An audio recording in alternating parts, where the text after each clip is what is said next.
Imagine a world where the cash register stays silent, online shopping carts remain abandoned, and the American consumer's mighty roar turns into a timid whisper. This is the reality unfolding in front of our eyes as Americans have stopped spending money, sending shockwaves through the economy. In this video, we delve into the alarming recession news of 2023 that has experts on edge. Discover why Americans have suddenly hit the brakes on spending and how it's impacting the economy as a whole. But that's not all. Stay tuned until the end, and we'll reveal crucial insights and expert predictions that could help you navigate these uncertain times. Let's kick things off by discussing the decline in consumer spending, a crucial indicator of economic health. According to MarketWatch, retail sales have taken a tumble, painting a less rosy picture for the U.S. economy. In fact, over the past 5 months, sales have declined in 4 of them. This slowdown can be attributed to various factors, including 2 years of inflation and record low personal savings rates. The impact? A consumer spending recession in 2023, with potential consequences such as rising unemployment, falling home prices, and a stock market dip.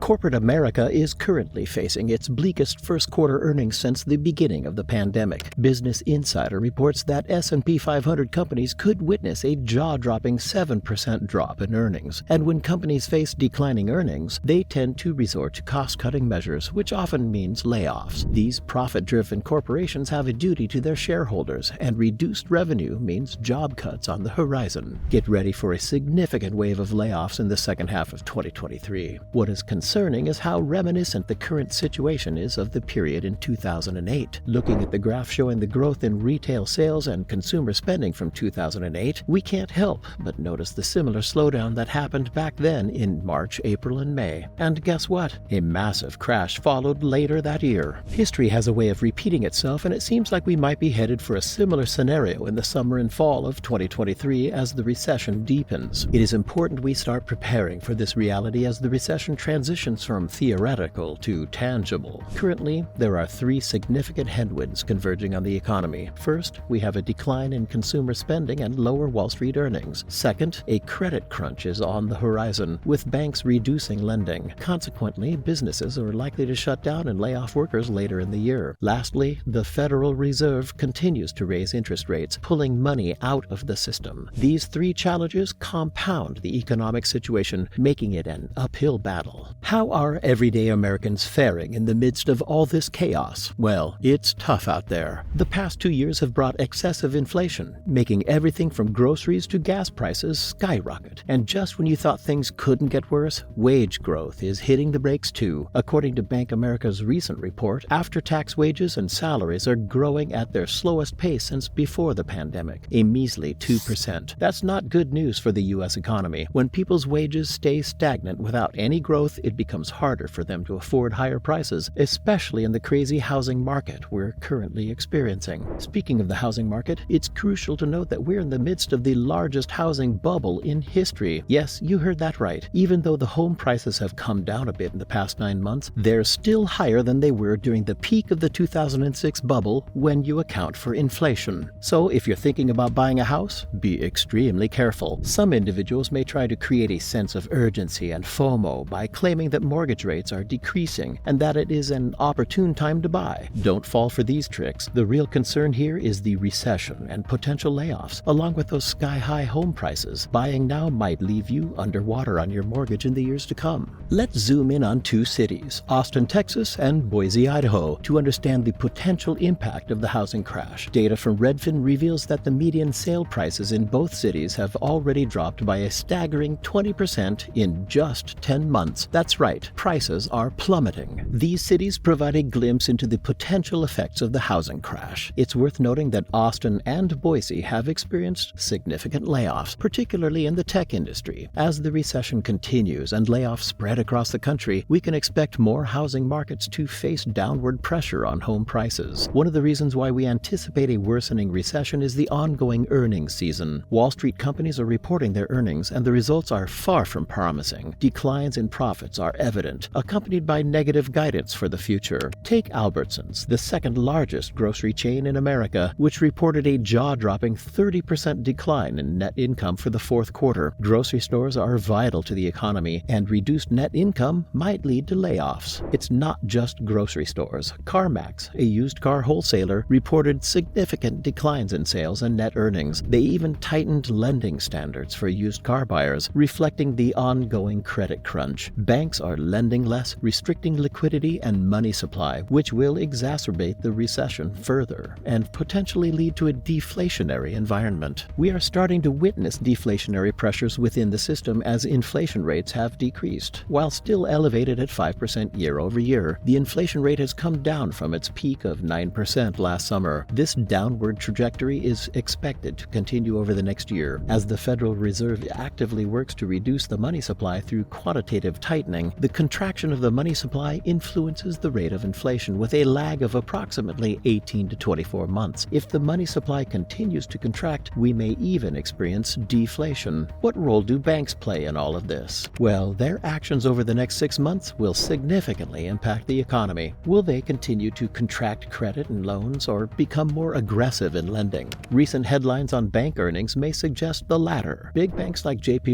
Chase have posted record revenue in the first quarter of 2023, with their share prices reflecting this success. Citibank and Wells Fargo have also beaten expectations with their earnings reports. It may seem perplexing that commercial banks are thriving amidst a banking crisis and credit crunch. However, the banks have increased interest rates on loans, taking advantage of the Federal Reserve's aggressive interest rate hikes. This strategy has allowed them to generate more interest income and boost their revenue. Despite this, they have not significantly increased the interest rates they offer on deposits, with the interest-bearing savings rate remaining at 1.9% in early 2023. While the interest rate hikes have allowed banks to earn higher spreads and record profits, here's the twist. People are wising up and moving their money out of low-yield savings accounts. Instead, they are shifting their funds to alternative vehicles such as certificates of deposit or U.S. Treasuries, offering higher returns. This flight of deposits is at an all-time high, spelling trouble for banks. As we assess the state of the economy in spring 2023, 3 potential outcomes come into focus: a deflationary recession, an inflationary burst followed by a recession, or stagflation. Stagflation is a worrisome scenario characterized by both high inflation and high unemployment. This is a rare combination since inflation and unemployment are typically inversely correlated. While stagflation could occur in the coming years, it is not the current state of the economy. The unemployment rate remains at a record low of 3.5%. However, as the unemployment rate increases, it will be essential to monitor whether inflation continues to decrease or rises again. It is hard to predict stagflation occurring due to the challenging conditions the U.S. economy would face if the unemployment rates were to double. The economy is already experiencing difficulty with consumers cutting back as the unemployment rate remains at 3.5%. If the unemployment rate were to reach 7 or 8%, the impact on consumer spending would be severe, potentially leading to a deflationary episode and crash instead of stagflation. With that being said, one factor that could contribute to stagflation in the long term is de-dollarization. This trend, similar to what occurred in the 1970s, involves countries like China establishing an Asian monetary fund and agreements between China and Brazil to trade in their respective currencies. Additionally, there are rumors that Saudi Arabia intends to trade oil in a currency other than the US dollar. These actions, known as de-dollarization, could result in countries dumping their approximately $6 trillion